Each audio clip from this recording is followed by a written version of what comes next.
కొండగట్టు అంజన్న ఆలయంలో భూ వివాదం దేవాదాయ శాఖ వర్సెస్ అటవీ శాఖగా మారింది. ఇరుపక్షాలు పరస్పర నోటీసులతో కౌంటర్ చేసుకోవడంతో అంజన్న సన్నిధిలో ఏ మలుపు తీసుకుంటుందన్నది ఆసక్తికరంగా మారింది. ఈ రెండు శాఖలకు ఒకరే మంత్రిగా ఉన్నప్పటికీ వివాదం తీవ్ర రూపుదాల్చడం ఇబ్బందికర పరిణామం.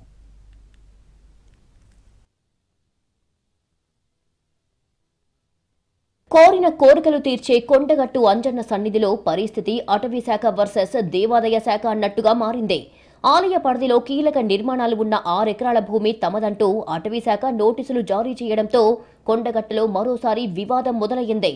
ఈవో కార్యాలయం, అన్నదాన సత్రం, ఆగమ వేద పాఠశాల వంటి పలు కట్టడాలను కొడిమ్యాల రిజర్వ్ ఫారెస్ట్ పరిధిలోని 643 సర్వే నంబర్లోని అటవీ భూమిలో చేపట్టారని, ఆ భూమిని తిరిగి ఇవ్వాలని అటవీ శాఖ అంజన్న ఆలయ అధికారులకు నోటీసులు జారీ చేసింది.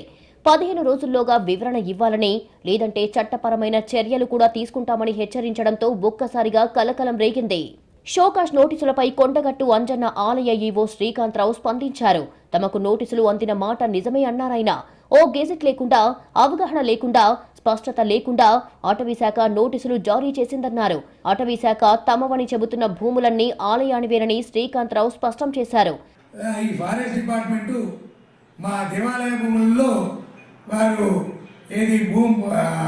రోడ్డు వేయడం జరిగింది. ఆ రోడ్డు విషయంలో కూడా హద్దుల విషయంలో కూడా మాకు అబ్జెక్షన్స్ ఉన్నాయి. వాటి విషయంలో కూడా మేము ముందరికి రమ్మని అంటున్నాము. వారు మా భూములను ఆక్రమిస్తూ రోడ్డు వేసిర్రు.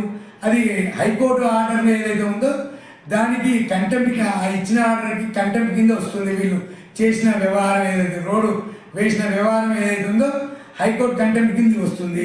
అదే విషయాన్ని కూడా వారికి నోటీస్ ద్వారా మేము తెలియజేయడం జరిగింది. వాళ్ళు రోడ్డు వేసినప్పుడు సార్ మిమ్మల్ని కన్ఫర్మ్ అడగలేదా? మేము అనుమతి తీసుకోలేదా రోడ్డు వేసేటప్పుడు? మా దేవస్థానానికి దేవస్థానానికి అప్లికేషన్ ఇవ్వలేదు. అదే క్రమంలో ఎవరైతే కాంపిటెంట్ అథారిటీ ఉన్నారో కమిషనర్ గారి దగ్గర కూడా పర్మిషన్ తీసుకొని ఉన్నది. ఆలయం మినహా ఇతర ఏరియా అంతా అటవీ భూమి అని ఫారెస్ట్ అధికారులు చెబుతుండటంతో ఆలయంలో చేపట్టనున్న కొత్త నిర్మాణాలపై నీలి నీడలు కమ్ముకున్నాయి. ఏపీ ఉప ముఖ్యమంత్రి పవన్ కళ్యాణ్ గతంలో ఇచ్చిన హామీ మేరకు 35 కోట్ల రూపాయలను టీటీడీ ద్వారా మంజూరు చేయించారు. 96 గదులతో కాటేజీ నిర్మాణం, 2000 మంది ఒకేసారి మాల విరమణ చేసేలా హాల్ నిర్మాణం చేపట్టాలని నిర్ణయించారు. వచ్చే నెల 3న పవన్ కొండగట్టు పర్యటనలో ఈ పనులకు శంకుస్థాపన చేయనున్నారు. అయితే ఈ నిర్మాణాలు చేపట్టాలి అంటే స్థలం అవసరం. ప్రస్తుతం భూమి విషయంలోనే వివాదం నెలకొన్న నేపథ్యంలో కొత్త నిర్మాణాలు ఎలా చేస్తారు అనేది ప్రశ్నార్థకంగా మారింది. అయితే ఈ రెండు శాఖలకు కొండా సురేఖ మంత్రిగా ఉన్నారు. భక్తుల మనోభావాలకు సంబంధించిన సున్నితమైన అంశాన్ని అంతర్గతంగా డీల్ చేయాల్సి ఉండగా రెండు శాఖలు ఇలా రచ్చకెక్కడం ప్రభుత్వాన్ని ఇరకాటంలో పడేసిందనే చెప్పొచ్చు.